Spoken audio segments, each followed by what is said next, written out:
Aujourd'hui en écoute musicale, je vous propose une écoute en lien avec ce que l'on a commencé la semaine dernière. Donc on est toujours dans la famille d'instruments à vent. Et même principe que la semaine dernière, je vous donne un titre qu'il faudra compléter après l'écoute, puisqu'on cherche un instrument. Donc le titre à compléter est des Alpes.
Avez-vous reconnu l'instrument de cet extrait?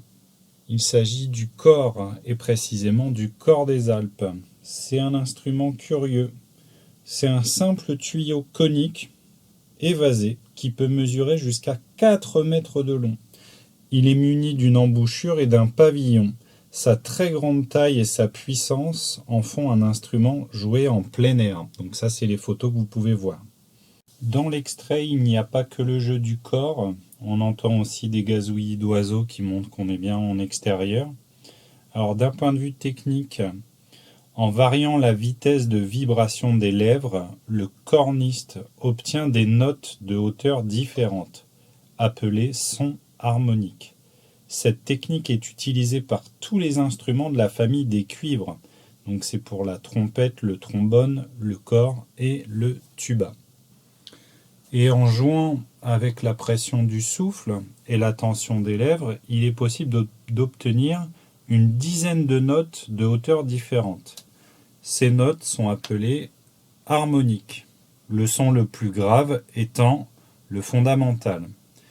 Avant l'invention des pistons, les cornistes et les trompettistes réalisaient des mélodies en utilisant uniquement les harmoniques. Ça veut dire qu'ils jouaient des notes en faisant varier la manière dont ils soufflent, la manière dont ils font vibrer les lèvres dans l'embouchure. Et enfin, est-ce que vous le saviez, le cor est bien sûr un instrument de musique, mais c'est aussi un instrument de communication entre les bergers suisses qui correspondent ainsi de vallée en vallée. Alors nous, on connaît aussi, dans notre région, on connaît aussi un autre cor qui est le cor de chasse, qui est aussi utilisé pour communiquer.